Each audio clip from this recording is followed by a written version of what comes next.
പ്രിയമുള്ള പ്രേക്ഷകരെ, ഇവിടെ വേദവ്യാസനാൽ വിരചിതമായ ഭഗവത്ഗീതയിലെ സാഖ്യയോഗമെന്ന 2-ാം അധ്യായത്തിലെ 51-ാമത്തെ ശ്ലോകമാണ് നാം ചർച്ച ചെയ്യുന്നത്. ആദ്യം ശ്ലോകം ശ്രദ്ധിക്കുക. കർമ്മജം ബുദ്ധിയുക്താ ഹി ഫലം ത്യക്ത്വാ മനീഷിണഃ ജന്മബന്ധവിനിർമുക്താഃ പദം ഗച്ഛന്ത്യനാമയം. ഇനി ശ്ലോകത്തിൻ്റെ പദച്ഛേദം ശ്രദ്ധിക്കുക. കർമ്മജം ബുദ്ധിയുക്താഃ ഹി ഫലം ത്യക്ത്വാ മനീഷിനഃ ജന്മബന്ധവിനിർമുക്താഃ പദം ഗച്ഛന്തി അനാമയം. ഇനി ഈ ശ്ലോകത്തിൻ്റെ അന്വയമാണ് നാം ചർച്ച ചെയ്യുന്നത്. ശ്രദ്ധിക്കുക.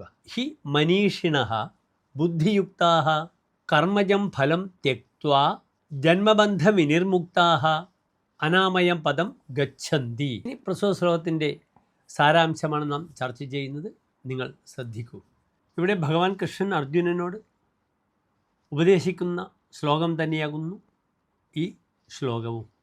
അല്ലയോ അർജുന, സുഖദുഃഖാദികളിൽ സമത്വബുദ്ധിയുള്ള ജ്ഞാനികൾ കർമ്മഫലത്തെ ഉപേക്ഷിച്ച് സുജ്ഞാനികളായി ഭവിച്ച് ജന്മരൂപമാകുന്ന ബന്ധനത്തിൽ നിന്നും മോചിതരായി ദുഃഖരഹിതമായ പരമപദമായ മോക്ഷപദത്തെ പ്രാപിക്കുന്നു.